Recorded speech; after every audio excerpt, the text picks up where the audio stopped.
still want to have the main event match here in Brisbane.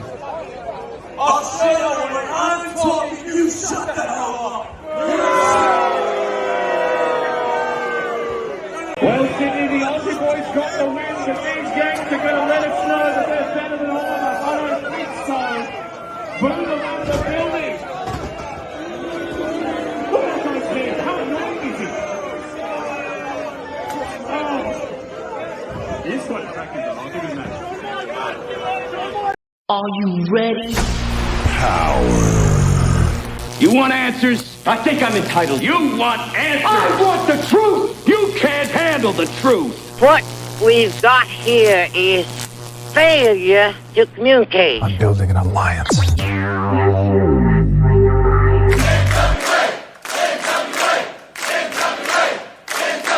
God bless the internet. Okay, let's party. It's showtime.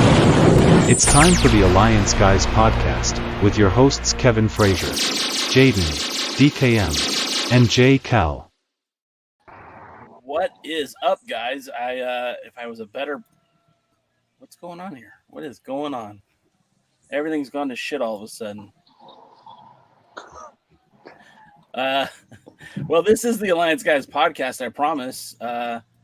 It's a presentation of alliance-wrestling.com, your number one source for news and information.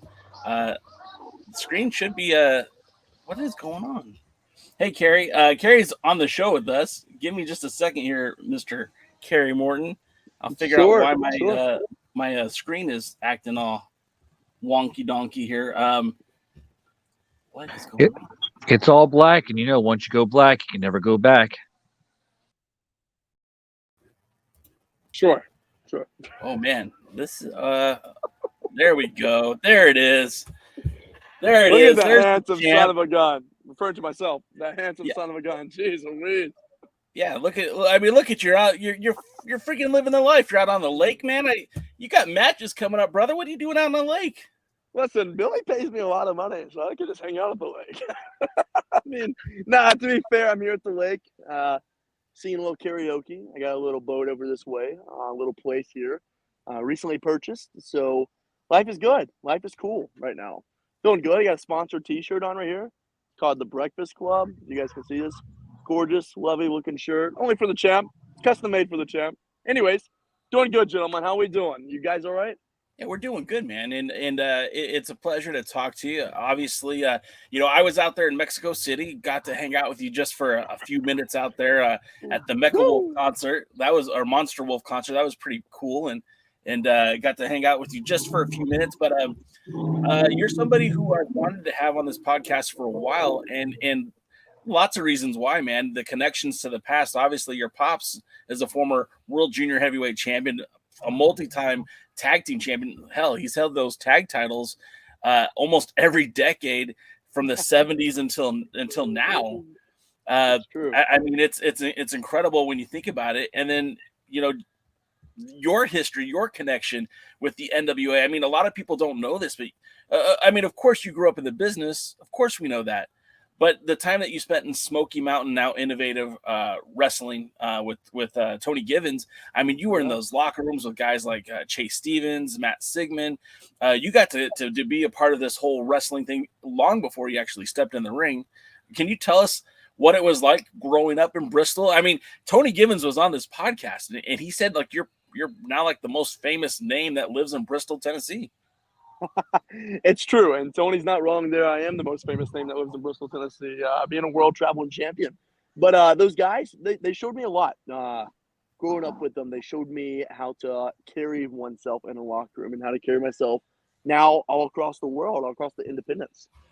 Truthfully, it's really humbling, to say the least, to grow up in the locker room with having Chase Owens beside me and Jason the Gift Kincaid and Matt Signum, and then as I get a little older and progress a little bit, having Elliot Russell beside me. That's my boys. Those are my guys that are my go-tos in the situation when things get a little sour, so to speak, at the bar. That's my boys I go to. So it's been nothing but good. You mentioned Chase Stevens. I like Chase a lot. He's even tweeted at me a few times trying to get his hands on the champ, but unfortunately that's not going to happen unless promoters are willing to spend some big bucks. That's for sure. But no. To make a long story short, it's been truthfully humbling, just to be in the locker room with those guys and grow up with these. And now they're paying a ticket to watch me. So what's new with that, right? Tell me a little bit about your return to Innovative. Obviously this was the first time you were there as the World Junior Heavyweight Champion, a title that has so much significance in that area. Obviously, your pops won the championship in Smoky Mountain. Jason Kincaid, Chase Owens. That belt was a fixture of the NWA of the yesteryear, I should say, the pre Lightning One era of the NWA. And you were there for a lot of those matches. You were there for a lot of that. Obviously, not in the ring yet, but you were there firsthand, and you were the first champion in the Lightning One era to return to that area to bring a NWA World Championship to Smoky Mountain, or excuse me, Innovative. How was that feeling? Was that like a homecoming for you? Most definitely was a homecoming. I mean, Innovate Wrestling is the wrestling promotion for the independents that you want to be on when you come to Tennessee. Whether that be guys, I'm talking from New Jersey, Texas, California, so on. They all message me and doing, how do I become a part of Innovate Wrestling? So just to come back home was fantastic to go, get in my car and drive 30 minutes up the road and wrestle in front of my hometown crowd. That's something that I haven't been fortunate to have in a long time, traveling all over the world. That was just first and foremost, the premiere of what I wanted to do, and just beginning for Kerry Morton here at Innovate, kind of get my name more established and more based. Unfortunately, I can't be there for a couple more shows in the horizon as I'm booked elsewhere, but that's home. I mean, especially Tony Givens having, a premium and a primal point of National Wrestling Alliance before the Lighting One era. Tony was the stone in Tennessee necessarily. Having Jax Dane and Rob Conway and Chase Owens and Jason Kincaid and Matt Signum, the gentleman that I wrestled, a former NWA World Junior Heavyweight Champion. We locked horns, and that was something that was special. It's one of those you had to be there to see it, and we delivered. Because when you have Kerry Morton on the show and you pay a ticket to see Kerry Morton will always give you your money's worth and a little bit more. Yeah, we Tony Givens has been on this podcast multiple times throughout the years. We love Tony here, though he's always easy to have on the show because I just say one or two things and then he's good to go. He'll carry the whole show for me. But in all kidding aside, I'm so glad that they're back running again in your hometown, and hopefully, hopefully it won't be long before you're back on one of those Innovative cards. Maybe I hope so. Maybe defending the Junior Heavyweight Championship again. I would hope so. I would most definitely hope so. I think there's a lot of young talent, a lot of young boys that are coming up on the scene, especially the young boys that have been at the same promotion for 10 years, but they're still young boys to me. And they need a good ass whooping from the champ. Excuse my profanity, but they need someone to come in there that's from that area and show them that things can be done when you put your mind to it and a little bit of grind, a little bit of hustle, and not taking no for an answer. And that's something these guys need to see, and they need to hear first from a person like myself. So returning back to Innovate in the foreseeable future is going to happen. It might not be with the NWA World Junior Heavyweight Champion because, hell, I might get bored of the championship and relinquish it and go beat Tyrus or so what and be the World Heavyweight Champion. For all I know, right now I'm on top of my game. I'm feeling good. I'm cleaned up. My muscles are as big as ever. The ladies love me. I'm a single new man on the horizon. So life is just fun and it's great. And, foreseeably, who knows what Innovate may lie, but when I do return, it's going to be a big deal once more. And I don't mean to come off condescending in any way, but I definitely could see the work that you put into your body from Mexico, obviously, to Australia. You've obviously been putting time in the gym. Your in-ring is looking a lot better. Your promos are money. And I'll be honest, Kerry, when you first stepped onto the scene, I was predetermined not to like you. You were everything that I did not want to like about the NWA. Oh God, he's a son of Ricky Morton. He's just living off that Morton name. But damn it, Kerry, you made me eat my words, brother. You made me eat my words because I see you out there, and I'm like, I got to see firsthand. I was in Mexico City. I was one of maybe 5 Americans that were there. Yeah. And watching you interact with that crowd, the video that I posted, that's not even half of it. And the heat that you were generating, it was borderline. You just got to think of this too. when I was in Mexico City, I had a broken hand. Yeah. I was defending the World Junior Heavyweight Championship with literally a broken hand. Just get out in the cast maybe 2 days prior, flying to Mexico, doing press conferences, partying a little too hard. I mean, and I still deliver. They listen. AAA has messaged me more times than I can count, wanting me to come back. But unfortunately, the independence and taking the belt elsewhere in the States has taken a lot of my time. But I will be returning to AAA here in the foreseeable future, with the NWA supporting me and backing me as I show up and deliver. Because you mentioned something that I was everything that you didn't like, right? I was the Morton. I'm a third generation professional wrestler. I'm better than all the other generation wrestlers out there. And that's something a lot of people can't stand. You know, I was reading some comments the other day. People were tweeting at me, Kerry Morton, you don't deserve to be in the position you are because of your last name. Well, so fucking be it. Excuse my mouth on here, but so be it. I am everything I said I was, and plus a little bit more. I mean, listen, there's a saying that I live by, and I'll say it on here real too. I do not chase. No, I don't chase. I only attract. And I attract money. And I attract adrenaline, and I attract all these fans coming out to these NWA shows to see the champ. So I mean, you know, to say something sort of is what I've done in my short time is immenseful, and there's only more to come. So, and you said more to come. I want to just look at something real quick. You know, I like to document the history of the NWA, alliance-wrestling.com. Sure. I mean, we were tracking when your Pops was winning the World Tag Team titles in China. I mean, we've been on top of this stuff. And so we've been trying to keep track of your title defenses, but you have so many. And I'm not trying to be like, I'm not trying to be glib here. Like, you've had so many defenses, it's hard to keep track. I mean, you just had one not too long ago. I didn't even know you were competing. You were at VIP Wrestling. Obviously, you're wrestling a friend of our show, Barrett Brown. Oh, Barrett Brown, the little stray caliber dog. I beat his ass. That's what I did, Jay. Well, and I know you did, and I think it's commendable. I heard what you said in the ring. Or at least what there was written about you, is that you said that the next time it'll be in an NWA ring. I think that's a class act, man. And look, Barrett Brown doesn't have to like you, but he sure has to respect you after that. That's exactly right. You know, here's something, as I'm not looking to please anyone. Nah, genuinely, I'm really not.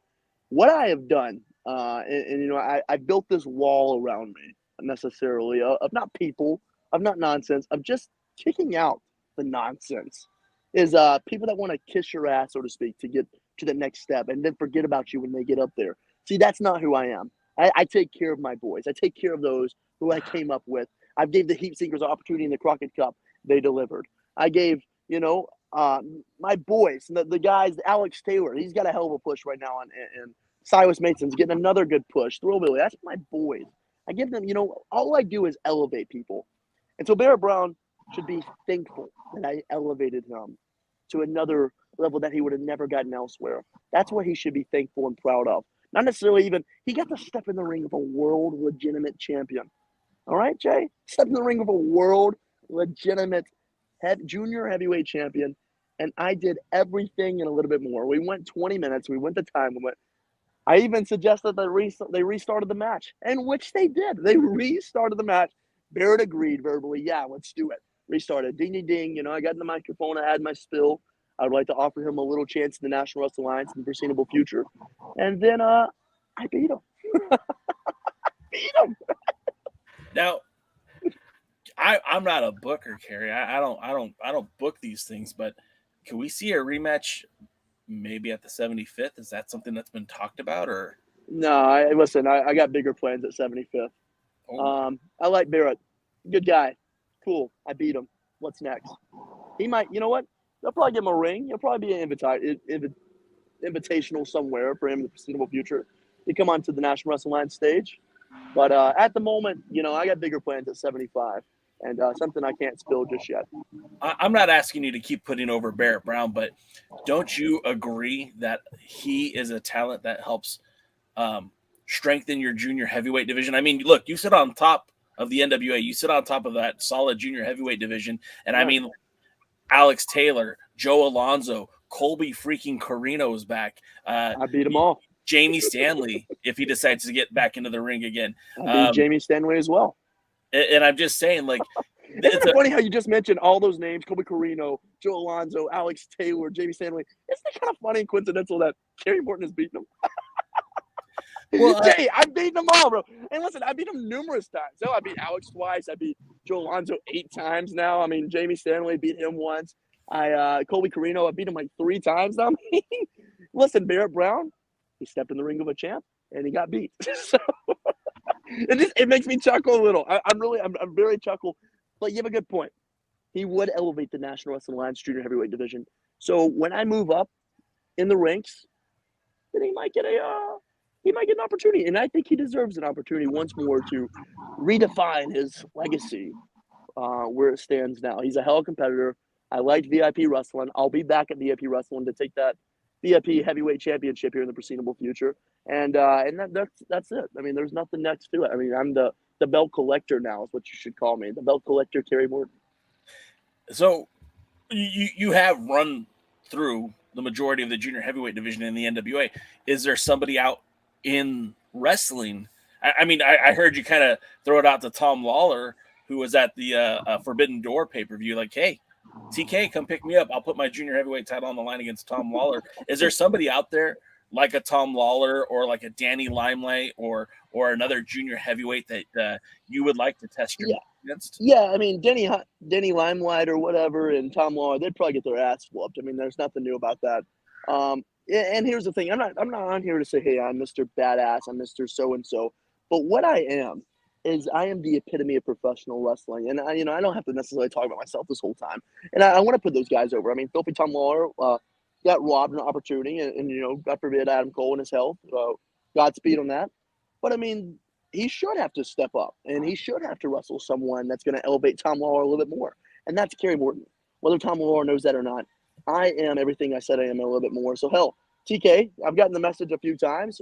My phone's still open, but unfortunately, I'm on the verge right now of extending my contract of NWA till 2025. So if you want to talk, buddy, we better be talking soon.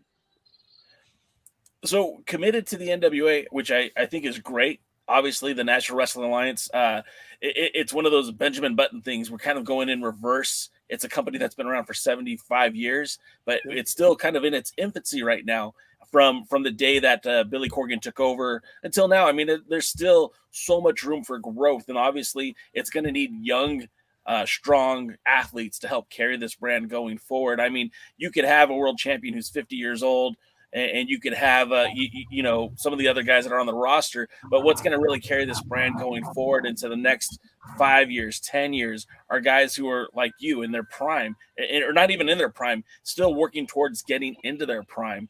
How do you – I mean, hopefully you do get locked up for a while for the NWA. I think the NWA would be benefit from that. Let's think about this for a second. EC3, Thomas Latimer, Tyrus, Chris Adonis, who's some primal pieces of missing. What do those guys have a relation to them? Like, what do they have? They have that former WWE background, right? Mm-hmm. And that's what they're going to go on to be. The former WWE guy is now a champion of this promotion. Look at me. I'm not a former WWE guy. I am the NWA guy. I am the headstone of the National Wrestling Alliance for the junior division, for the young talent, so to speak. And that's something that Billy and Pat Kenny and Joe Galley and Kyle Davis saw all along. They're like, if this company is going to grow and elevate more than what Kerry Morton has done for it, then we need to put Kerry Morton in the face, in the center, in the moneymaker. And that's where I need to be. I mean, necessarily, and that's something we talked about. And hopefully, I'm not an ex-WWE guy. I'm not an ex-AEW guy or New Japan guy, although I've worked for those promotions.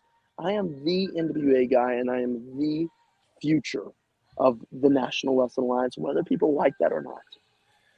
What about the overtures that you've made to Game Changer Wrestling? I mean, I know you've appeared there. Hell, you defended the junior heavyweight title there.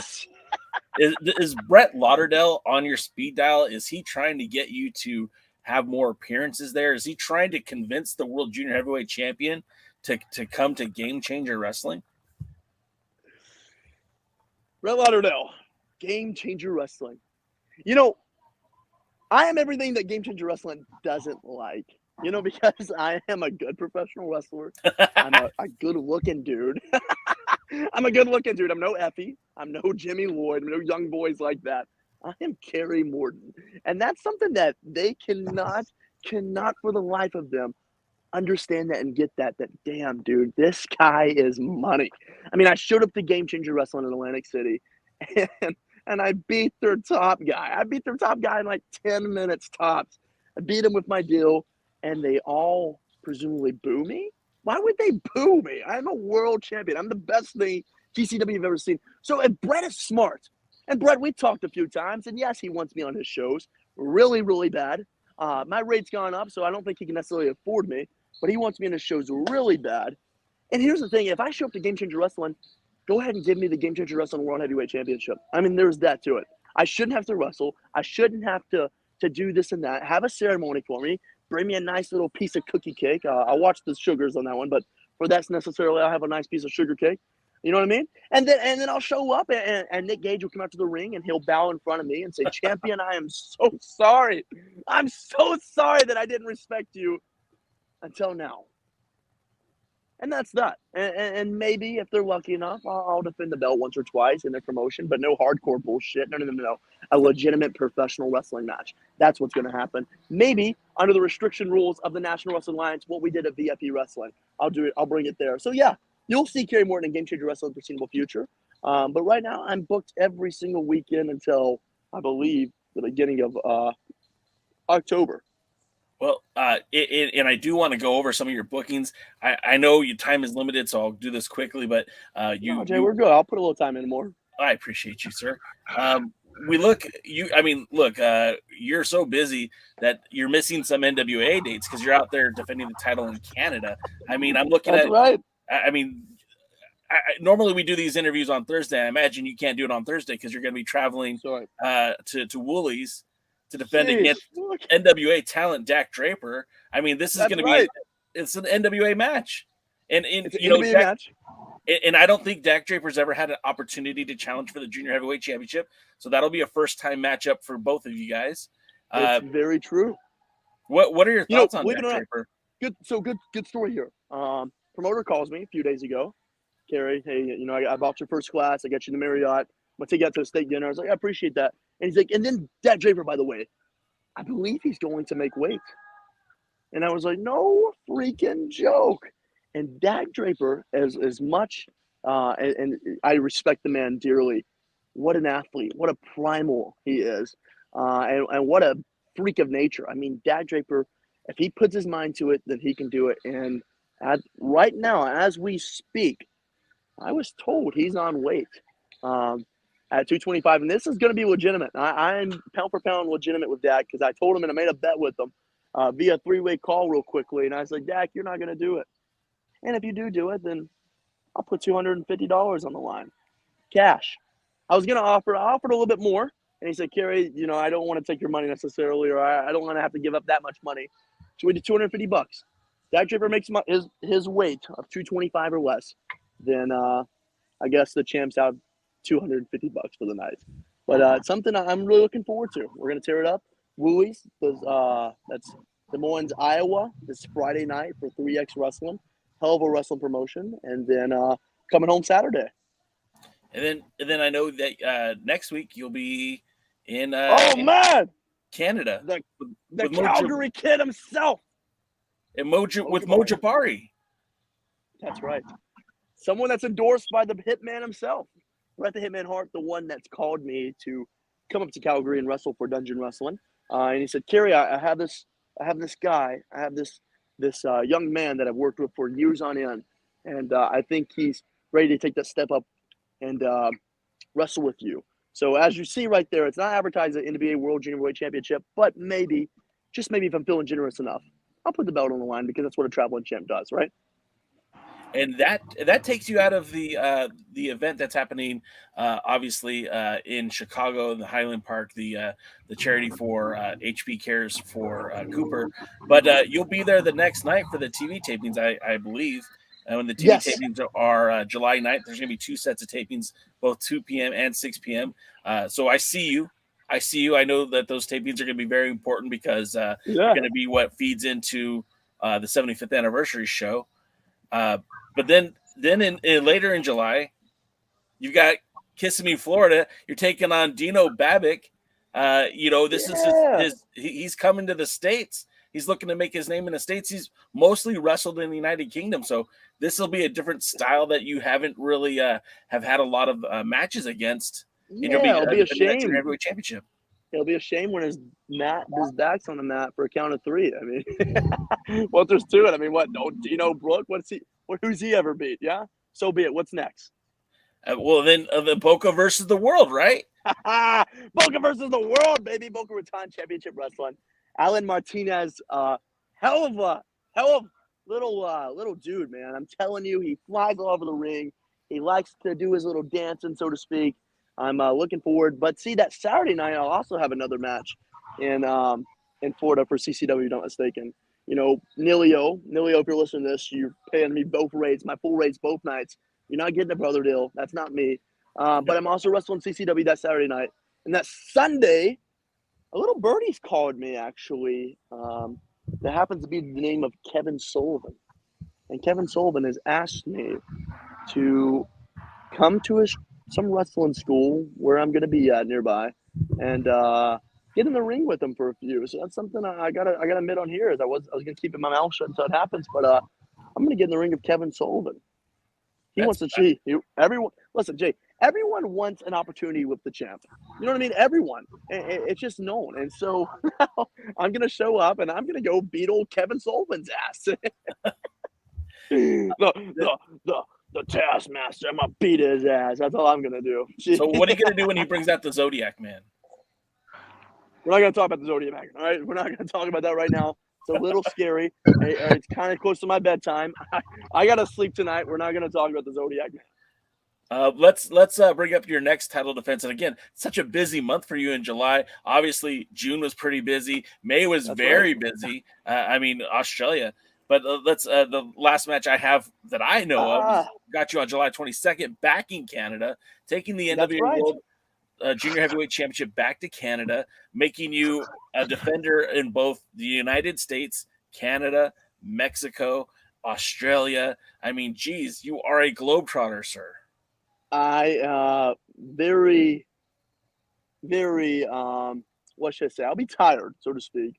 But looking forward to going back to Ontario. I got some beautiful girls lined up for me right when I get in town. Some that I cheerlead with in college. They're coming to see the champ and watch him do his thing. So I'm really looking forward to being there, especially for this wrestling promotion particularly. Heard a lot of good news about this gentleman right here in Port Hope, Ontario. And so hopefully he's ready to step up or step aside. So either one on that note. Now, I know your time is fleeting. I have to ask because it's something that I personally have been very excited to hear about. Sure. When you guys got to Australia, you know, I'm seeing pictures of the 4 of you. Oh, no. All over Australia. I mean, some of you guys are getting tattoos. I need to know about the Southern Six. I was afraid, Kerry. I was afraid that was going to be something that got left behind in Australia. That's something like kangaroo beef jerky, koala bears and all that shit. I didn't think we were going to get the Southern Six in the NWA in the United States, but here it is.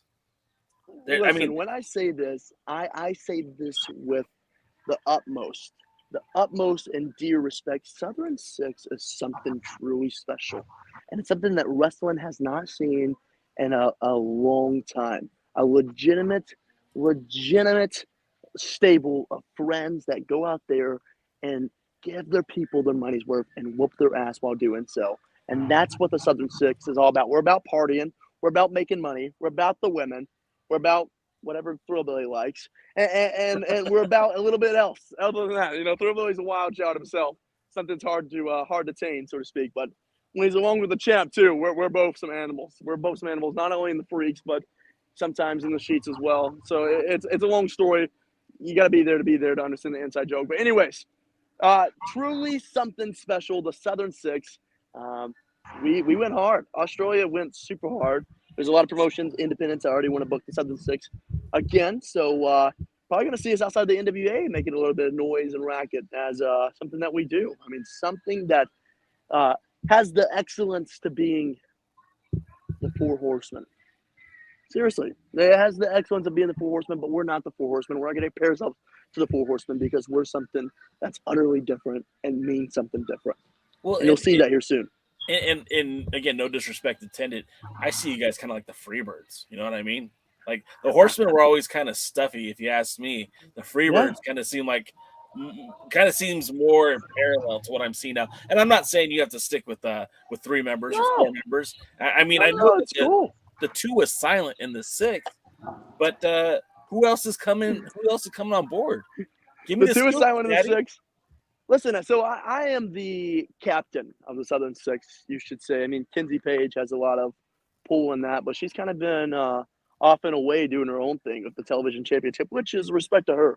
You know, Kinsey's a hell of a competitor and a force to be reckoned with in the National Wrestling Alliance. So, you know, if she kind of sees her way out, then Kerry Morton, the captain, alongside the real Billy, the real Dilly, Big Daddy, Silas Mason, and along with the American Chippendale, Alex Taylor. I mean, we are something that's to be reckoned with, especially guys that like to get in the ring, get a little nasty, so to speak. You know what I mean? A little nasty.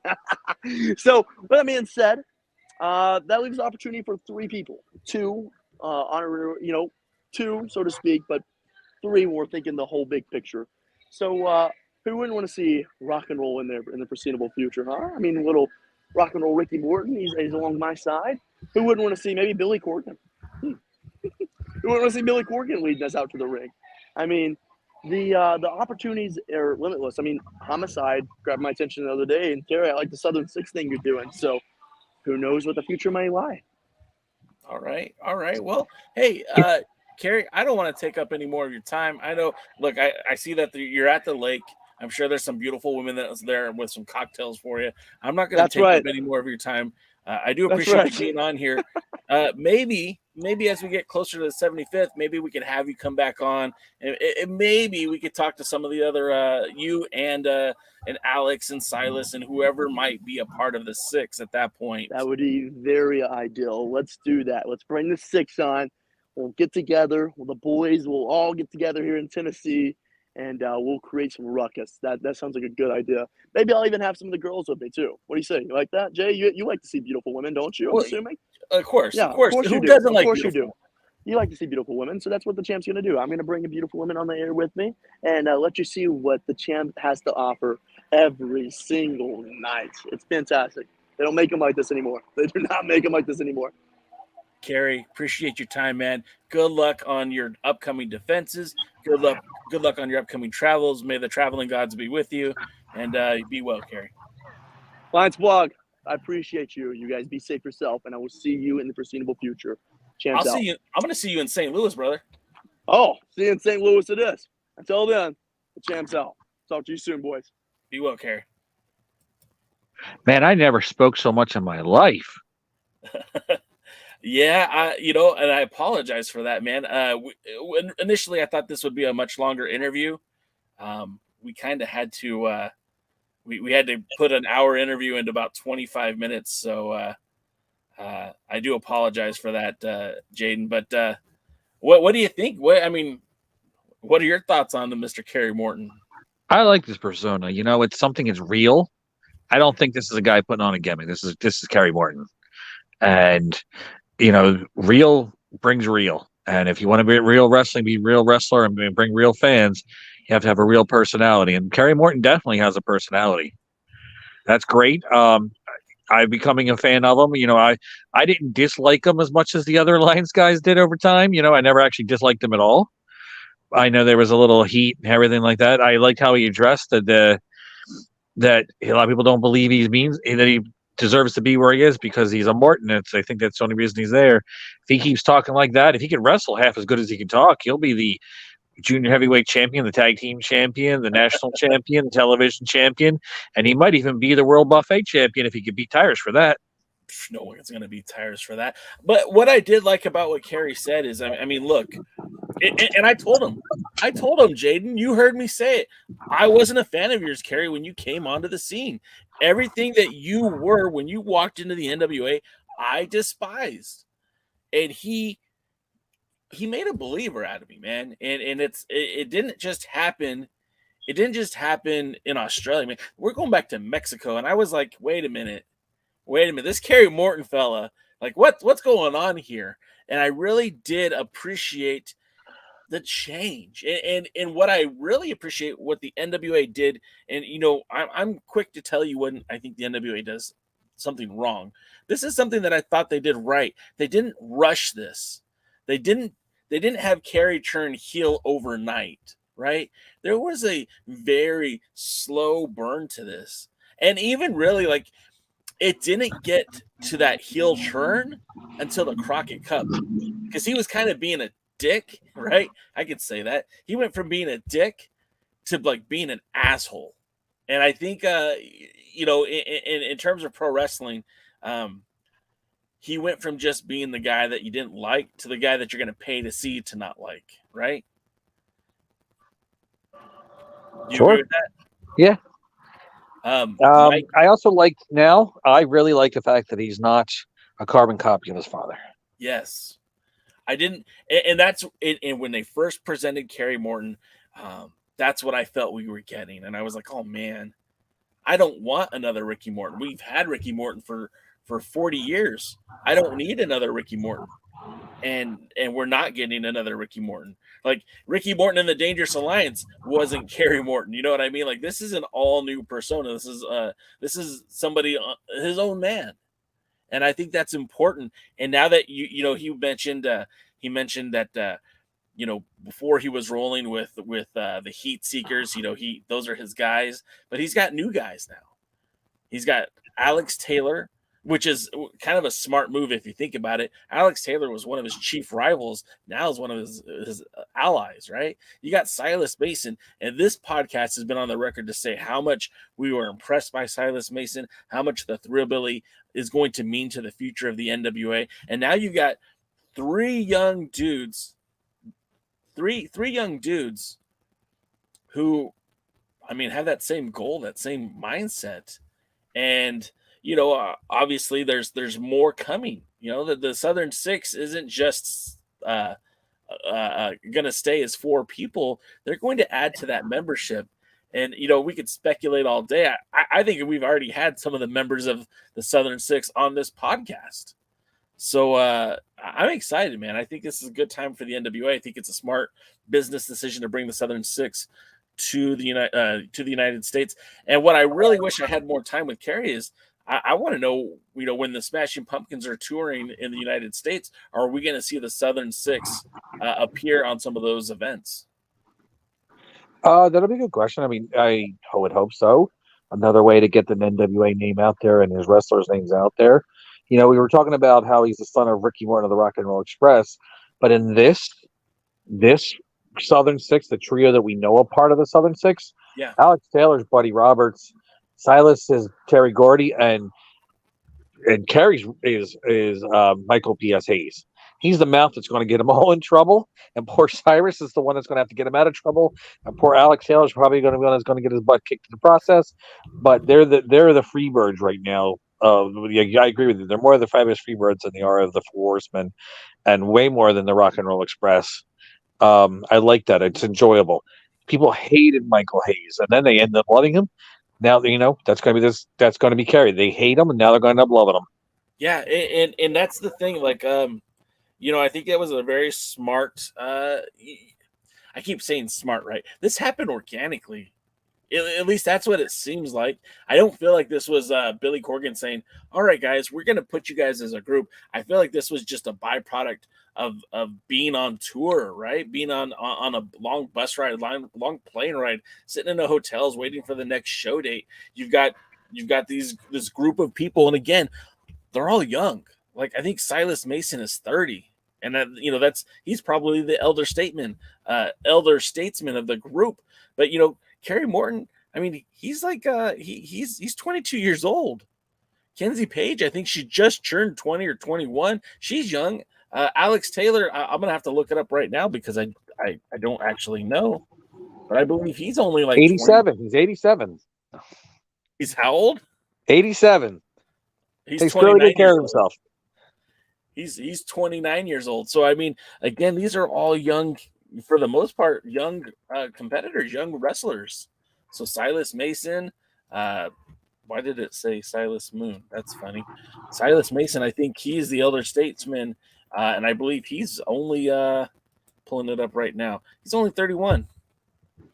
So there's a lot of go with this group. And, Kerry said, hey, they're getting ready to sign a long-term contract for 2025. That puts them all the way through next year into 2025. That's if that's legit and not a work, but a complete shoot. I mean, that shows you right there that Billy believes in this group, or at the very least believes in Kerry. Yeah, he really should. Again, Alex Taylor's just now getting over, but Silas, he got over by himself with, I guess not by himself, with Pollo, but they got over without any help of the NWA, honestly. Yeah. They got over despite the NWA, and I think Kerry Morton is similar to that situation. He got over despite the NWA, and this is great. This is what the NWA needs. They need more unique talent. They need to get rid of the old dinosaur up top, the Funkasaurus on top. They really just need to have good young talent. There's so much young, undiscovered diamonds in the rough, or as dumb Dr. Zirconium would say, zirconium in the rough, out there that they really should be poaching and trying to find that special talent. We use Jason Kincaid. Nobody looks like Jason Kincaid. And I remember when you just didn't see it when I was telling you, like, this guy is something, and you just didn't say it. Now you'll understand. There's a lot of wrestlers out there that people don't see it, but once you put that proper spotlight on them, give them what they need, they're going to shine. That's the thing with great wrestling stars. Wrestling stars shine in the darkness. You could try to hold them down, but they're going to rise to the top, and that's what the NWA needs, more like that. Yeah, going back to Jason Kincaid's a perfect example. He was someone that you were advocating for a very long time, and I didn't see it. I remember watching his matches in Mountain State, and obviously that was kind of like a bad test, right? Because in Mountain State, most of the talent, if I can be frank, just wasn't very good, right? Tell your name was Jay. What's that? Tell your name was Jay. Who's Frank? Oh, Jesus. I thought Mountain State didn't have a very top tier talent level. I mean, sure, you had the Maestro who was kind of sitting on top of the Mountain State. You would have guys like Chance Prophet show up every now and then. Scrap Iron Adam Pierce would show up every now and then. But for the most part, it was kind of an underserved territory. I know Chase Stevens came in, and of course, that's the genesis of the feud between he and Jason Kincaid. But really, Kincaid came into his own when he Chase Owens. What'd I say? Chase Stevens. It's Chase Owens. I meant Chase Owens. You're correct. But it really did seem to that feud kind of helped Kincaid grow beyond just Mountain State. And once he got into Smoky Mountain, now Innovative, his career just totally took off. And he was a guy that, again, you were advocating for back when he was even in Mountain State, but he really did take it to the next level. Yeah, initially he kind of looked like a hybrid of a hillbilly and a Ferengi, and I think that held him down. And his outfit wasn't really good either. But he had something, and he just needed somebody to shine that up properly. And I think that's what Tony Gibbons really did. Yeah. And now he's has an even more unique look, and really getting his name out there. And there's a lot of wrestlers out there that people don't know, but there's something special about them. They just need to find it. Billy Corgan, instead of touring around Smashing Pumpkins, you should be touring around trying to find the Zirconium and the Rough. And Dr. Zirconium, I want some extra money for that one. to try to find these really, really unique things. There's a lot of guys on that roster probably know somebody that can bring something special to the NWA. I don't mean cronyism. I don't mean like bringing in your best friend. There's a lot of times where wrestlers bring in somebody that's because they like to work them, but they're not necessarily something that really needs to be on TV. There's big wrestling company on another station that has a lot of people that really don't need to be on TV, but they're friends with somebody. But there are trust the guys who can be trustworthy. If Kerry Morton is the reason we have Silas, then listen to Kerry. If anybody else, Homicide or anybody else on there that has, is doing what's best for the company, not best for them, and not best trying to get their friends booked, listen to them because there is talent out there that the NWA can be NWA exclusive. They can get signed up and can make NWA special, and then get a good booker out. I work cheap. Hoagies and pierogies, right? I don't really like hoagies, but I'll definitely do the pierogies. I haven't ever had a pierogi. What am I missing? They think they're a Polish version of a ravioli. They use potato more than cheese, even though there's a lot of good ravioli have both. Yeah. So it's potatoes, some kind of meat, sometimes sauerkraut, which is not my thing, and then cheese, and then it's all cooked up into a dough. Some are steamed, sometimes they're fried, sometimes they're boiled, sometimes they work with sour cream and butter, sometimes you're going to put sauce on them. Depends on what your own particular like, but pierogies, they're a very versatile, delicious food, and my grandmama used to make them. They were heavenly. Damn you for being so detailed on that. Now your boy Jay is hungry. Start off with Mrs. T's and then work your way up to the good ones, and you'll be all right. So I want to address the chat. A lot of you guys are saying, oh, man, I miss Kerry. The great thing about YouTube is you can always go back and watch these interviews. Kerry was fantastic, and I'm not saying that because he was on this podcast. I mean, he was on it tonight. I think he had maybe one or two margaritas or seven or 11. Or at least 6. Yeah, a sinister 6 amount of tequila. Yeah, that's right. I'm sorry, a southern 6 amount of tequila. He was on it tonight. So if you missed it, go back and watch it again. The quality of the video wasn't great because he was out at his at the river, the house that he has at the river. I'm sure he could have brought Ricky on if we had asked nicely, but he was good. There was a good interview, and I think you guys will like it if you go back and check it out. With that being said, I'm going to go through some of the questions that are in the chat. This isn't going to be a super long episode, guys. We're not going to really touch on Power. I'll tell you, I thought it was a great episode. If you hadn't watched it, you should. We got to see more of that Southern 6. You got to see how Alex Taylor got injured. Kenzie Page defended her title. Hell, we could officially call Kenzie Page the world television champion because she's now defended that title outside of the U.S. I mean, hell, she put more respect in the NWA than a lot of other talents currently. But I'm going to get to some of the comments. Ask these questions, and guys, ask questions. I'm on here. If you want something, I'll open up my big mouth. Ask me stuff. I can tell you all kinds of stuff. Believe it or not, I'm a lot more than a pretty face. They don't even know what you look like. I know. They don't deserve to, honestly. But I can't make them jealous now. Okay, ask me questions. I'm here. So going back for an earlier part of the show, Mike said you can't think of the NWA without thinking one of the prominent names being Morton. Yeah, and it's. I feel conflicted. Jaden, because I still very much am not a big fan of Ricky Morton. I'm just not. But what I am a fan of is Kerry and the way that he's presenting himself, carrying himself, no pun intended. I feel like is going to be a breath of fresh air for the NWA.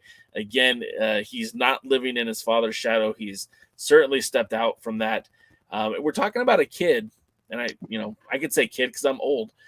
He's defended that title in Mexico against, Jack Cartwheel, who's one of AAA's up-and-coming talents. Now, of course, Jack Cartwheel is American, but he is one of the top luchadors in that junior heavyweight division for AAA, almost in the same vein as Commander and Mysterious and Octagon Jr. In fact, I believe he's a regular tag team partner for Octagon Jr. But I digress. The fact of the matter is that he won his opening match in Mexico. with a broken hand. He had a broken thumb actually, so he was able to navigate those murky waters in a style of wrestling that he's not a high flyer, Jaden. He's a Southern style wrestler, right? I mean, We outside call of them wrestlers, sure. But I mean, you don't see him going for like missile drop kicks or moonsaults or hurricane ranas or anything like that, right? You don't see him doing Asahi moonsaults or crazy dives to the outside. He He's probably can pronounce them, but he's not doing them. so I mean, for him to walk away from that victory in Mexico unscathed, a pretty big deal. What we saw in Australia, I mean, he wrestled against Adam Brooks. I have some of the names he wrestled in Australia. Of course, he had a matchup with Alex Taylor and Mick Morietti. He faced Eman Asman, as you'll see this week on Power, which was a fun match. He faced off against Evan Golden. He faced off against Bobby Bishop. He faced off against Matt Diamond. He faced off against Slex. I mean, if you go look up these guys' pedigree, if you go look up at these guys' reputation, Slex was Ring of Honor signed. He was in Ring of Honor for a short period of time. Adam Brooks spent the better part of 2021 in North America, wrestling in the United States and Mexico and Canada. I mean, these guys were not bums. He was wrestling top-tier talent. And the thing that, Jaden, correct me if I'm wrong, I've always heard this, that it's the repetition in wrestling that takes an average wrestler and makes them a good wrestler. And Kerry Morton wrestled, 10 times over 15 days and it's such a short amount of time. The month of April was very busy for Kerry Morton. Am I right on saying that? Well, yeah, you got to get your reps in, and wrestling in front of different crowds, wrestling against different wrestlers, wrestling in different countries, different states. All that stuff makes a big difference on your growth of a professional wrestler, especially if you put time and seriously to getting yourself better. And, that all that talent, all that differentness, all that uniqueness makes you have to think on your feet, makes you have to work harder, and that's just going to make you better. So that's true. I'm trying to get to some of the comments. For a while there, Mike was the only one in the chat, so he had a lot of things to say. But he said that he's extremely energetic, talking wise now. Yeah, this wasn't. Hey guys, gee willikers, I'm gonna go out there and wrestle. He's somebody who's confident in his skills. I really feel like he's taken a step forward since becoming junior heavyweight champion. And again, he stepped out of his father's shadow. I think was very important. Mike liked the interview. Again, you guys need to go check it out when you have a chance. Yeah, guys, sorry I talked so much during that. I should have let Kerry do more talking. I apologize, Jaden. I asked you. I specifically asked you to be on with me to help do the interview, but as soon as Kerry said before the show started, "Hey guys, I need to cut it like in 20 minutes," and I was like, "Oh, okay." And luckily he stayed on for almost 30 minutes. So yeah, between me and Kerry, had a lot of star power on tonight. Yeah, solar power, right?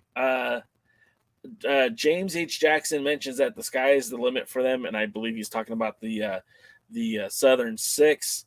Jam and Music Man said something about who is in the group. I think here it is. What's everyone's thoughts on this new faction, the Southern Six? I mean, I've been very vocal about it. Jaden, I mean, what are your thoughts on it? I mean, we've kind of been talking about it the whole show, but if you could narrow it down, what do you think about the Southern Six? The Four Horsemen didn't come together because they were booked to do so. They came together. They were lucky. They just happened to be on the same interview, and all the stars aligned, and the Four Horsemen were born.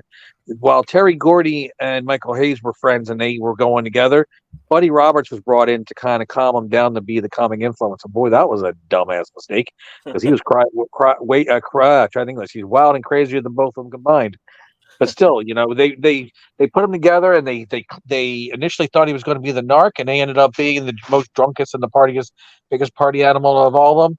And look what happened, and the Freebirds were born.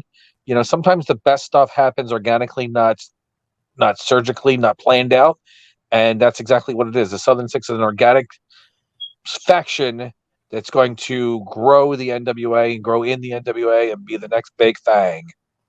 I think what I think is really special about it, and I'm not trying to bury Nick Aldis or Strictly Business. I think that the group Strictly Business definitely served a purpose while it was in the NWA. Of course, that was very Horseman-esque as well. You had Royce Isaacs and Tom Latimer kind of holding down the tag division. You had Nick Aldis as your world's heavyweight champion. Briefly, they brought in Scott Steiner, and then he left. And then Chris Adonis came in towards the end of it and held down the national championship with Aldis being the world champion. So it did have some gravitas to it, but that was booked that way. And I get that Tom Latimer and Nick Aldis were friends in real life. I totally get that. And I get Camille was brought in to be like the insurance policy for Nick Aldis. And likewise, the relationship developed between her and Tom. But when they threw Royce into that mix, remember that was at the Crockett Cup 2019, where Royce and Tom were just kind of thrown together in that wild card battle royal. That's why they were called the wild card. And it was just very peculiar how that team kind of came about. But then they went on to have a very successful run as tag champions within the NWA and solidified that quartet, if you will, of the Strictly Business. And of course, it evolved to include Adonis, who would win the national championship. But that all happened in the confines of an NWA Power Ring or an NWA event, where this group, yes, it was an NWA event, but it was different. It was on the road. It was in Australia. It was in a strange land, and this consolidation of power, this trio, this quartet. Who knows what this group will end up being when it's all said and done? I don't know, man. I'm excited for the future of the Southern Six. Yeah, it is really cool, and I really didn't think of the champ Aldis and Latimer and Adonis and stuff as the Four Horsemen. I thought of them more of like Evolution. Then there you go. Absolutely. Yeah. That was more of the vibe I got on that one because how they were presenting on that, and but the Southern Six, they're not the Horsemen. They're again, you're right. They're more the Fabulous Freebirds. And the Freebirds had 4 members too. I mean, you can't leave out Jimmy Garvin, gorgeous Jimmy Garvin. Or about Bad Street or Little Richard Marley. I don't remember Little Richard Marley, but I do remember Bad Street. And I also remember Diamond Dallas Page rolling Jimmy Garvin and Michael PSAs out to the ring. And there was Sir Oliver Humpeldink. I think they gave him a different name at the time. So wow, yeah. You butchered that one. Big Daddy Dink is Sir Oliver Humperdink. Okay. Not Humpelstein or whatever you call him. I did not call him No, Humpelstein didn't kill himself. No, that was Epstein. Oh, I'm sorry. This just handed to me. Sorry. I think you need to take some more W. You're running on empty right now. You know what? So last night during the pre-party, I was feeling a little down, and I had a lot of W. Like I'm talking way more W than usual, and that thing kept me up all night. I'm not with any sleep right now. I'm on no sleep. So usually it's Michelle that's keeping you up all night, but it was W, huh? Yeah. Michelle is doing her best Rhonda Shear impression, kept me up all night. That's a dated reference. Yeah, right. But but for those who know exactly what I'm talking about. Jamming Music Man says, so who's all in the Southern Six at the moment?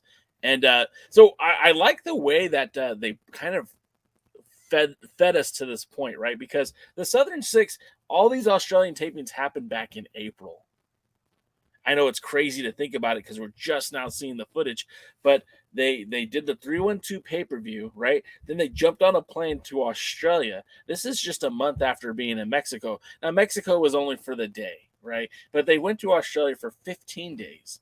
And all that footage that we got or did not get all happened in a course of 2 weeks, a little more than 2 weeks in Australia. Then they came back, did some TV tapings to set up for the Crockett Cup. They did the Crockett Cup, no TV tapings.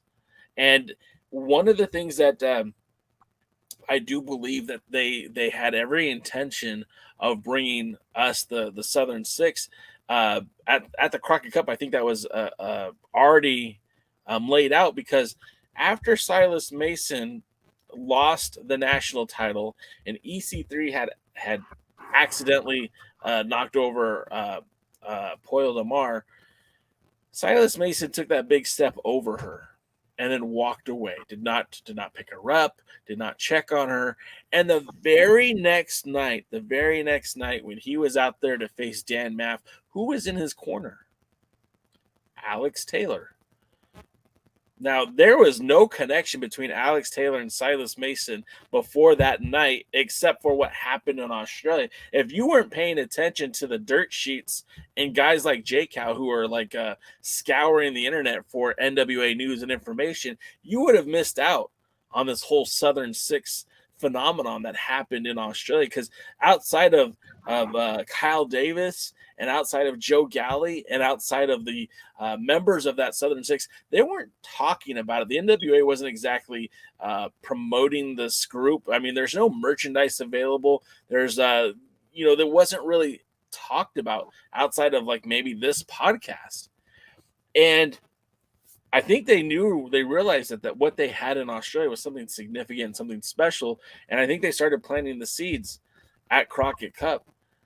And I think they knew full well after Crockett Cup where they're going with this team, because now we know at the TV tapings, we've got Alex Taylor. This is at the charity event. We've got Alex Taylor and Silas Mason teaming up, and they got Danny Deals in their corner.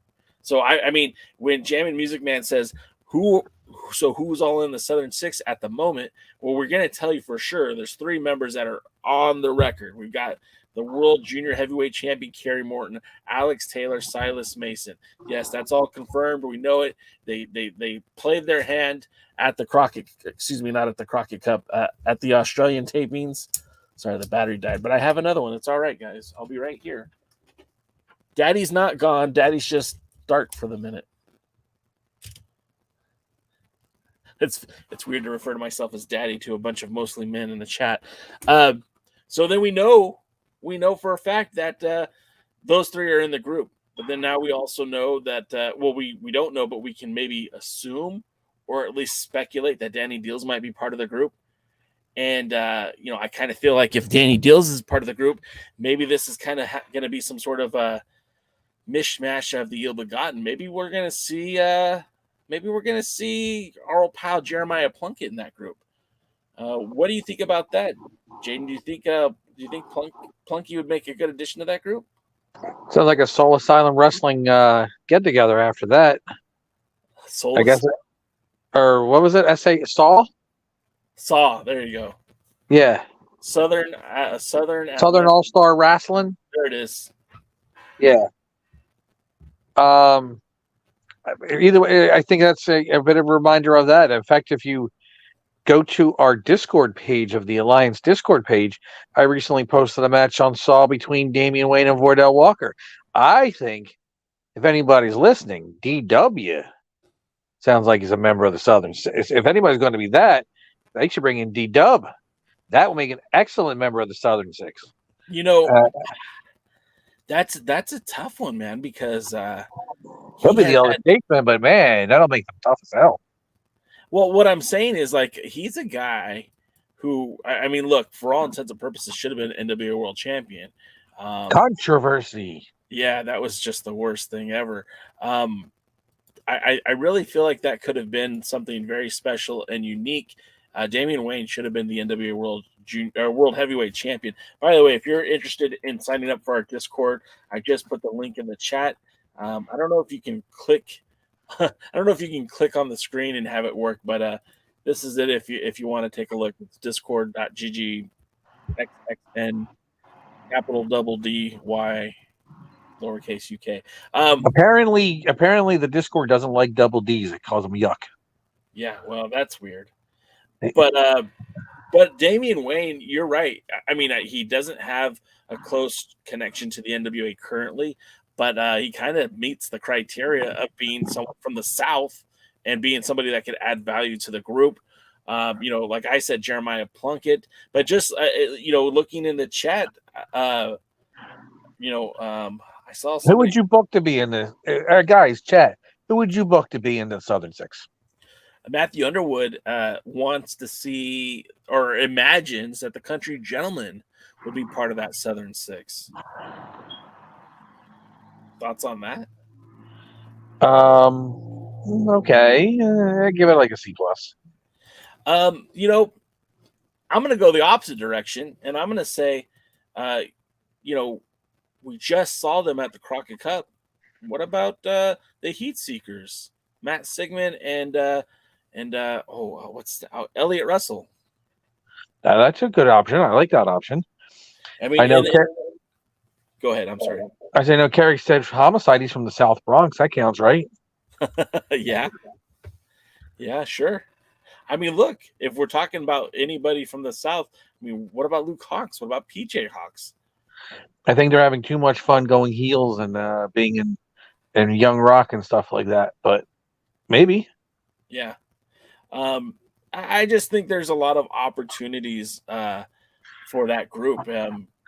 It's up to the chat. Who else do you think would make a good addition to the already announced three? Obviously we need 3 more members. So who do you got? Just going. How about a very unique member, since we mentioned him before? What about Jason Kincaid? That would be wild. Again, he has a unique look. That'll bring some attention to the Southern Six. Yeah, and again, it's somebody who's very talented in the ring. Would be a bolster for the junior heavyweight division immediately. Yeah, and it kind of ties it back to innovative, which if they're going to be getting bookings outside of the NWA, I mean, you want to be attractive to, especially the promotions that could potentially want to use you. Innovative or even like Joe Kazana's promotions, all of these are based in Tennessee within 4 or 5 hour radius. So both of those are potentially, even Damian Wayne, again, I think he lives in Tennessee these days as well. He does. Going back to the chat, I just want to bring up some more things. Matthew Underwood thinks that Ricky should be the manager. It kind of feels like Danny Dills might become the manager, but we'll see how that plays out. James H. Jackson says in July, Kerry will be defending in Canada 2 times. One of those defenses is 100% for certain. The defense that the match that he has in Calgary with Dungeon Championship Wrestling, he said on the show, is not necessarily for the World Junior Heavyweight title, but he might bring it and put it on the line. We'll have to see about that. Is that Calgary, dramatic pause, Alberta, Canada? You better know it, man. If I could be serious for a moment. Jammin' Music Man says, I liked Strictly Business in the early days of NWA Power. I think everybody did. I don't think anybody really had beef with how they were presenting Strictly Business. The only problem I had with Strictly Business back then is Camille talked too much. Yeah. Yeah. And she's gotten better on the mic, but I do feel like Oh, wait, you're being silly, huh? Yeah, she didn't say anything. Right over my head. Willie says Laredo Kid or Chris Sabin would be great opponents for Kerry Morton. Laredo Kid, I don't know what his status is right now. I think he's a free agent. I know he was most recently linked to Impact Wrestling, as well as Chris Sabin. He's your current X Division champion in Impact Wrestling. But yeah, I'm with you on that one. Either one of those guys would be fun to see Kerry test his mettle against them. Laredo Kid, again, is going to be more of that high-flying lucha libre style. And to be perfectly honest, so is Chris Sabin. Both those styles would not necessarily play up to Kerry's strengths in the Southern Wrestling. But again, style clashes sometimes make for the best matches. Who knows what we would see out of that? Because we all know Billy's listening. Hey, Billy, I can call you Billy, right? What about Fuego del Sol? He's currently without work, And here's an interesting one that I know will never happen. What about Cahagas? Yeah. I mean, I don't Gary's in Florida a lot. Why not? That's true. Sullivan, you can make it happen. Kevin Sullivan can make it happen. Not necessarily a member of the Southern Six, but also somebody you're familiar with, Lindsay Dorado, I think would be an excellent opponent to have Kerry Morton face off. Oh, yeah, he's Floridian now. He's originally from Pensacola, New Jersey. Matthew Underwood wants to point out that Royce Isaacs looked jacked on Rampage last week. Isaacs most recently has been competing for New Japan Strong, part of that the Filthy family with Tom Lawler. And yeah, it's good to see him still wrestling. But he's long been divorced from the NWA. Willie Bowen says Paul Jones had a group of wrestlers in his stable. Yes. What was that? What was his stable group called? I know there was A Paul Jones Army. there it is. That should have been easy for me to know. You know what? I was mixing up Paul Jones's Army with Gary Hart's J-Tex Corporation. Is that what it was? Yeah, the J-Tex Corporation. How badass would that have been in a modern day NWA if you were to have like a former champion? Let's say, I don't know. Let's say Jax Dane, and you partnered him up with, I don't know, an up and coming Japanese talent. You can pick that name. We know you couldn't pronounce it. Yeah, probably not. I might be able to pick it. You couldn't pronounce it. And Jeremy said, I love Rhonda Shear. Who didn't? Yeah, she had me up all night. I think she was considered the most downloaded woman before Sunny in the WWE. I think. I could be wrong about that. Remember when that was a thing? Like AOL kept track of how many times people downloaded photos of Sunny? Yeah. I miss Chris. I miss Chris. You say Chris, I literally have been thinking about him so much lately that I had a photo of him ready to go. Chris Candido, man, that dude gone too soon. Way too soon. It's been a few years now, but it still stings, man. It still stings. I feel like he had a lot more to offer. Of course, you know, it's tragic when anyone passes away, but you know, as a fan of wrestling, and you know, God, could you imagine if he was still around today? I mean, he'd be a lot older, but he could still be wrestling, especially like in a promotion like the NWA, or even like when Adam Pearce was world's heavyweight champion. Could you imagine an Adam Pearce versus Chris Candido feud? Yes, I can. I think that'd have been great stuff. He would have been a dog, I'm sure. He's the reason Dr. Zirconium did dog. He's one of the influences of dog. People don't know that a lot of the two major influences of dog when it first started were Hot Stuff Eddie Gilbert and Chris Candido. Wow. Two of Dr. Z's favorites, and two of mine too. Yeah, well, I mean, good choices. James H. Jackson also points out Kerry's making another title defense this Friday for 3XW in Des Moines, Iowa at Woolies. Yeah, we also brought that up, James. His schedule, I mean, look, his schedule is pretty deep.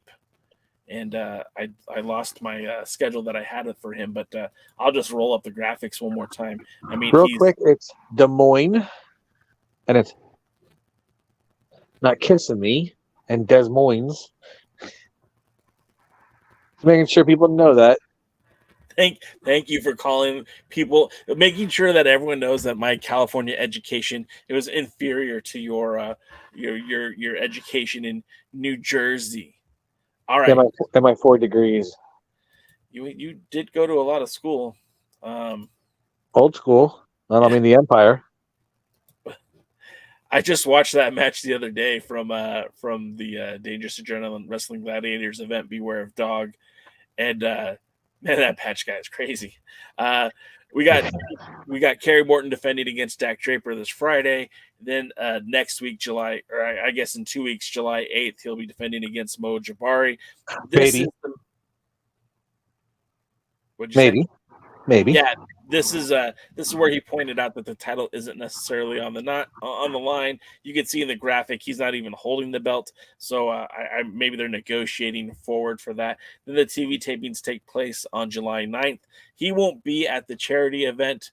His match was already booked before the charity event was planned. So he'll be there most assuredly in Highland Park on the 9th for the 2 o'clock and 6 o'clock showing. Then he'll be in, what city is this again, Jaden? Well, it's not Kissimmee, it's Kissimmee. He'll be in Kissimmee, Florida on Friday, July 14th, as he defends against Dino Babic, who is, I believe he's Croatian and has spent a lot of time wrestling in the United Kingdom. This will be his more or less breakthrough match here in the United States. And then he returns back to Canada on the West Coast, or on the East Coast this time in Ontario. That's on July 22nd.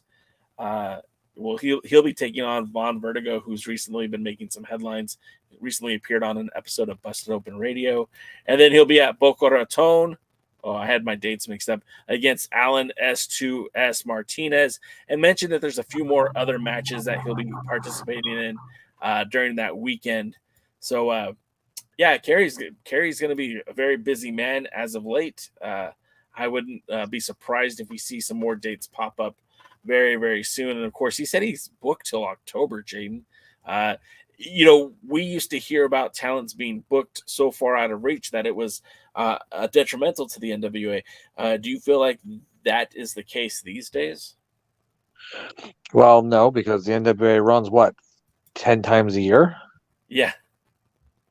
These guys got to make money somehow. Billy might pay him a lot, and that lake house on the river house, whatever it is really expensive. But he's got to get that booking money somehow. Champ's got a lot of tequila to buy. That's right.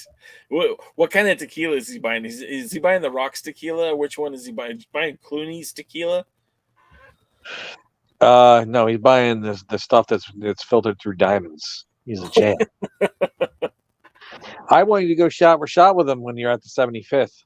Oh, or 76 or whatever the day, whatever. That's not going to happen. Your boy Jay has become a lightweight. I don't drink nearly as much as I used to, and I think I could do one.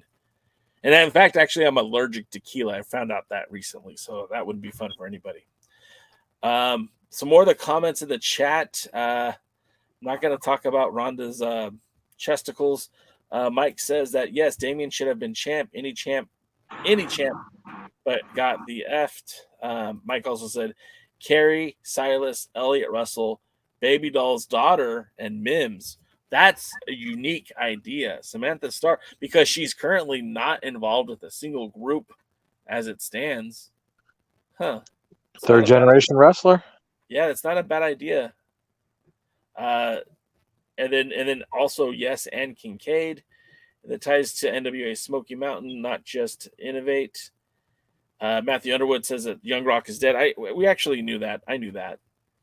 And then Mike says, oh, God, no. Deals as manager. What the F he going to do? Mail people Southern Six shirts to fans who pay $11 for shipping. Take 2 weeks for it to hit the customer's home and then see it's in a plastic shipping bag. I know I didn't get the veracity that Mike probably had when he typed it, but you get the point. Willie Bowen. Maybe they should get somebody from Southern Canada and get the Canadian line out of retirement.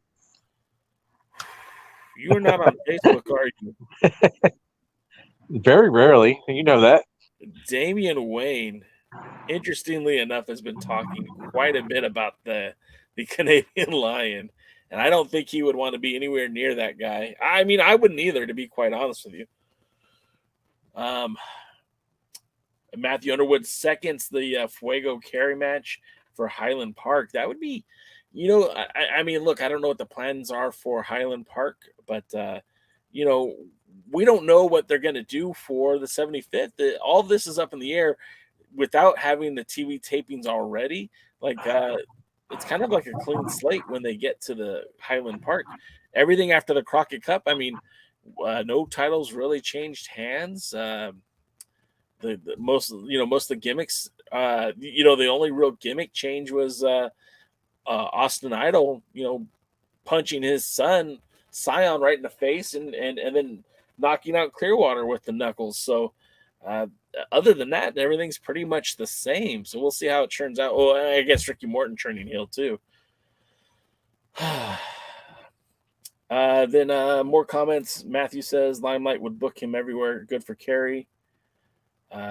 James says, I remember he recently tweeted he had already defended the title over 60 times. I don't know if that's accurate, that Kerry defended the title 60 times, but I mean, and I tell you this because I know that Cage Match is not entirely accurate, but they show him well over 19 title changes. And I mean, he's beaten guys like Colby Carino, Brian Pillman, Jimmy Lloyd, Alex Taylor, Jack Cartwheel, Jaron Fulton, Rick Reeves and Kane Justice, Joe Alonzo twice, Bobby Bishop, Adam Brooks, Matt Diamond, Slex, Adam Hoffman, Evan Goldman. So I mean, he's racked up a lot of defenses. I mean, this is kind of like it comes down to like your genuine traveling champion, like Camille and Kerry are the ones holding it down right now. I guess you could also add La Rebellion as well, but not a whole lot of god awful, ugly ass Mexican AAA tag team belts. You don't like those belts? No, they're not quite Mountain State bad, but they're definitely not much better. Yeah, I mean, you're right. But hey, I'm all about I like seeing the champions kind of breaking new ground and seeing what else is out there. You know, I listened to a lot of Rebellion on our pal Gary Horn's live stream with the NWA group, and they mentioned wanting to take the titles and wrestle in Japan. You know, Daga has recently captured one half of the junior heavyweight tag titles in Japan with Pro Wrestling Noah. So who knows? Maybe that's a possibility down the road. James H. Jackson says that traveling champs, if only we could have a traveling world's heavyweight champion. He does travel for book signings. Well, I was going to say he's got a world tour going through the buffets. And, you know, he's got his own gravity. He's like kind of like the Death Star. That's no moon. Have you, in New Jersey, I don't think we've ever talked about this before. Do you guys have Korean barbecue? Yes. Okay. I could imagine that Tyrus could run one of those places out of business in one night. We have Chinese buffets. We have Korean barbecue. We have Golden Corrals. They're not very good, but we have them. Yeah. The Atlantic City is loaded with some good buffets and some not so good ones. Why didn't you take me to Atlantic City when I came and visited you? I don't know. We wanted to go see Bansky. Yeah, I was going to say Pollo. Bansky. No, I thought it was Busky. I thought we were going to hang out with Eric Martin. I was confused. Yeah, I wish he would have had his shirts for you. Well, I'll pick one up when he has them. And then Willie says Camille and Kerry Morton have defended their titles more than the Pillsbury Doughboy Tires defending the 10 pounds of gold. That's 100% true. You got me on that one. Matt Underwood says, James, I like the idea of a national championship hitting the other mid-major promotions, Defy, MLW, Impact Global. I don't consider Impact to be one of the mid-major promotions. I mean, Defy, I don't even know if I would consider Defy one of the mid ones. MLW, definitely. GCW, I would say so. Impact, I would put a little bit higher than this group, and Defy, I would probably put a little bit lower than this group. But, yeah, I don't have a problem with that either. Like, it would be kind of neat to see EC3 going out there and defending the title in other markets. You know, one of the cool things when Trevor Murdoch was the national champion is he was able to take that belt to SWE Fury, the Southern Wrestling Entertainment Fury, that promotion based in Texas when they had TV, and was able to defend the title out there. That was kind of cool to see live not live, but watch it on YouTube. And yeah, it'd be kind of neat if EC3 was able to do something like that. You agree or disagree? Anytime a champion gets out there and defends the championship, that's a good thing for not just the NWA, but the champion and the belt itself. And the challengers. It's all good for everybody. And the promotion. Yeah. And the fans. Devin Dowling just showed up. Devin, when this show ends, which will be relatively soon, in fact, probably like 9 hours from now. No, like in 5 to 10 minutes. Go back and check the interview out with Kerry Morton. He was on something tonight. It was a lot of fun. I think you'll appreciate it. Yeah, and he was drinking the Rocks tequila, I think. Matthew Underwood says, if only Tyrus did TV on Paramount and was in the booth for the NWA as a thanks for making me champ. I don't know what you can do with Tyrus, because I think the man Tyrus, like, you know, if you push him back in the ocean, I think that's a good start. Damn. As a man, you know, stepping away from the ring, I think is hard for everybody. And sometimes when you step away from the ring, you really legitimately have to step away from the sport. I don't know. Tim Storm had made a wonderful, beautiful transition from being an in-ring talent to being on commentary. He might not be the greatest commentator ever, but he does a pretty solid job for the NWA. If you could do that with Tyrus, I think that'd be interesting. But, the pay scale, I think that Billy pays Tyrus is a little bit higher than pretty much everyone else on the roster. So I don't know. That's because they pay him by the pound. Oh, shit. And then Devin Dowling says, I'm liking Kinsey Page carrying that women's TV championship everywhere. Kenzie and Kylie faced Sawyer Wreck and Ryu from GCW Saturday. It was an effing bloodbath. I don't watch GCW, but I know Kenzie is double tough. That woman is tougher than a lot of men that I know. And it's kind of fun to see the maturation process of Kenzie Page. When she showed up in the NWA, I did not have a lot of kind things to say about her, but watching her grow in this role as a dominant champion, as a heel, it almost feels weird to say as Kenzie Page was sweet little Kenzie Page is now one of the most ferocious members on the roster. It's for sure kind of interesting, but I'm not watching Game Changer Wrestling. Not for her, not for Kerry Morton, none of them. Yeah, come on. We all know you're a huge Joey Janela fan.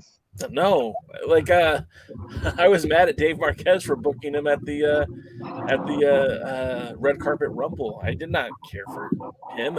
There's a big show coming to Tijuana. It's Game Changer Wrestling, and I have absolutely no desire to go. I'm actually going to another show in Tijuana very, very soon. I had thought about going to the AAA show, but it's going to be at a baseball arena, and I don't think I could get a lot of good content there. But there's another show that's going to be featuring talent from CMLL at the Auditorium de Tijuana, which is the only place I've seen wrestling in Tijuana. So I'm looking forward to that. But I have no desire to go see Game Changer in Tijuana. That's for sure. Jaden, I think this is a good place to wrap it up. I knew this was going to be a short show tonight. I didn't realize it'd be this short. I knew Kerry had to take off a little bit early, but thank you for holding it down with me. DK is on assignment. He should be rejoining us next Thursday. I don't even know if there's an episode of Power next Thursday. No, there's never an episode of Power on Thursday. Excuse me. I don't know if there's a new episode of Power on Tuesday. Well, when DK is not on assignment eating corn, he'll be here joining us, and probably I'll be here unless Power doesn't allow me to be, and I don't mean the NWA Power. Well, I want to take this moment to wish you a very special 29th birthday. You're finally hitting your prime. I think the world of you, Jaden, and I appreciate you being a part of this podcast. Well, happy birthday to you, sir. I'm going to be 29 years old finally. Me and my pretty eyes that Jay likes to flirt with will be probably doing absolutely nothing, but we'll know. Well, go get yourself a steak sandwich and go see a movie. I might. There's not really a lot of playing. I was looking into that, but there's not a lot out there now that it really catches my attention. That's not already out in the theater that I can watch on another channel. I want to see the Flash movie.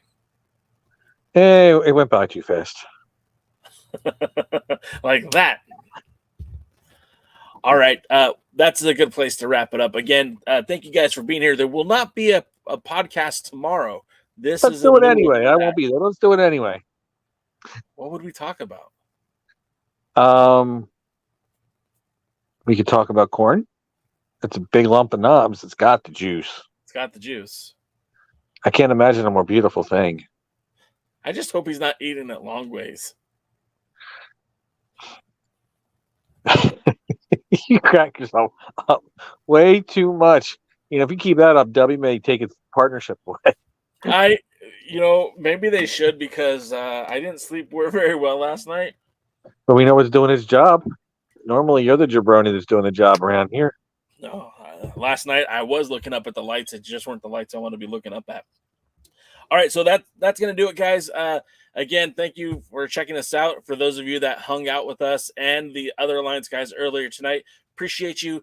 Like I said, there won't be a show tomorrow, but we will be back to our regularly scheduled program next week, Tuesday with the pre-party, Wednesday, again, the other Alliance guys, and Thursdays, the home, the originator, the place that we started it all, the Alliance guys. The mothership.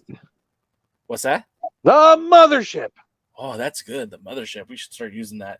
No, we can't because other people use it first. And Dusty Rhodes still was kind of the originator. Damn it, Dusty. Still all the good ideas. Until next time, we'll see you at the matches. Are you ready? Thanks for joining the stream. This has been a presentation of Alliance-Wrestling.com. We genuinely appreciate your support. Would you consider subscribing so you'll never miss a future episode?